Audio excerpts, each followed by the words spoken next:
Frères et sœurs bien-aimés, dans cette solennité de l'Assomption de la Vierge Marie, nous faisons mémoire de la Mère de Dieu qui a été élevée à la gloire du ciel dans son corps et dans son âme.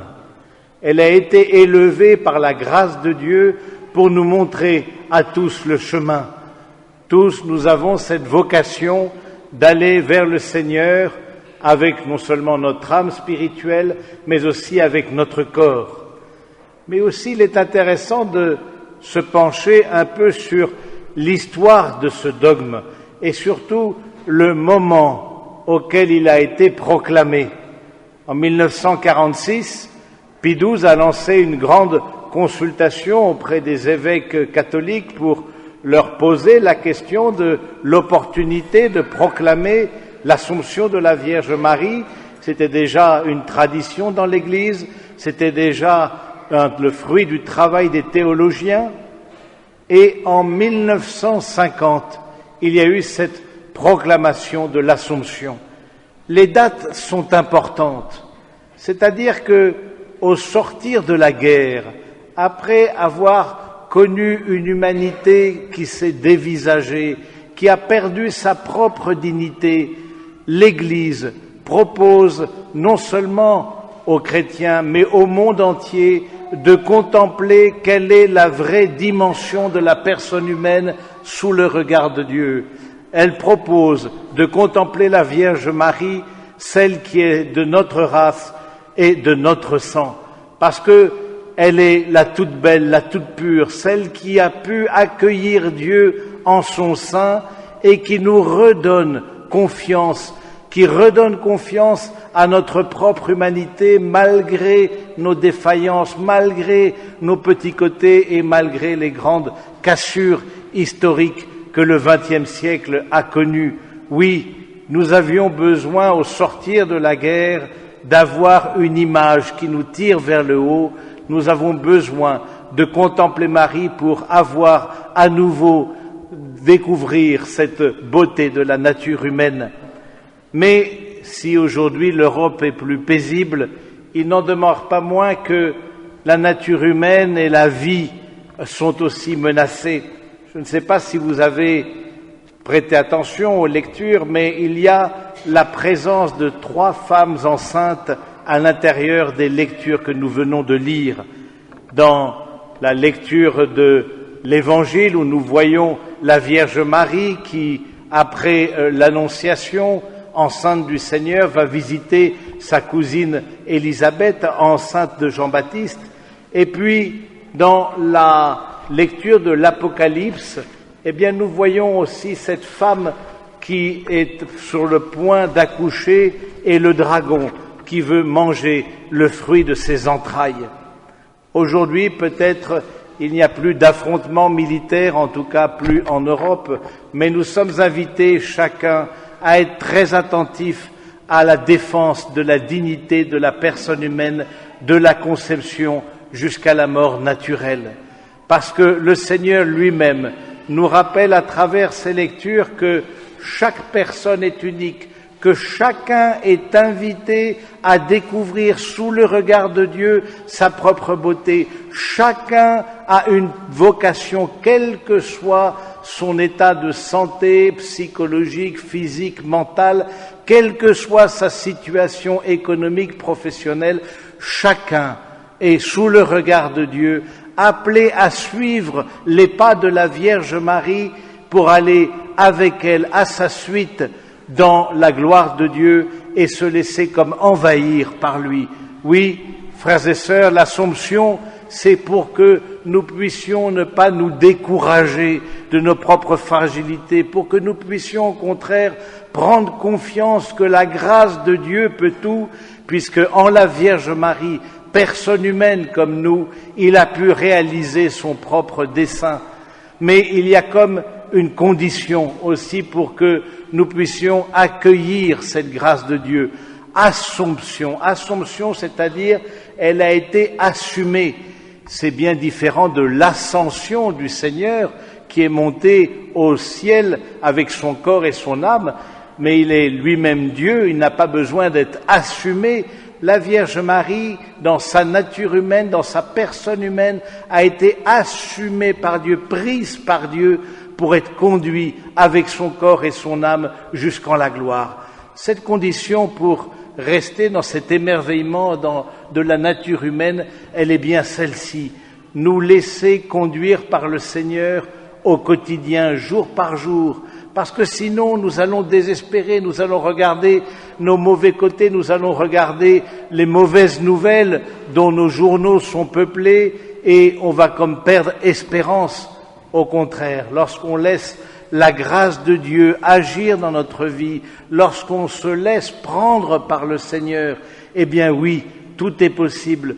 Oui, nous sommes des vases d'argile, oui, nous avons maintes difficultés, maints défauts, nous sommes faits de creux et de bosses, mais dans ces vases d'argile, nous portons un trésor. Et en contemplant la Vierge Marie, Jésus lui-même nous invite à regarder ce trésor qui est en nous, non pas la vase d'argile qui est bien imparfait, mais à regarder ce qui a été semé en nous par la grâce du Saint-Esprit. Alors oui, nous pourrons avancer avec confiance dans la gloire et nous pourrons suivre la Vierge Marie dans sa destinée.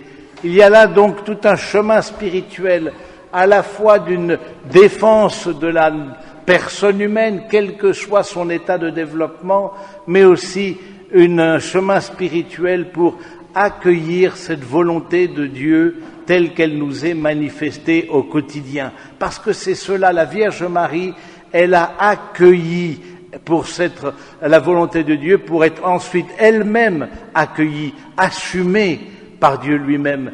La volonté de Dieu n'est pas toujours simple à accueillir dans nos vies, que ce soit parce qu'on rencontre l'injustice, on rencontre la souffrance, on rencontre la maladie ou la mort qui restent toujours des scandales.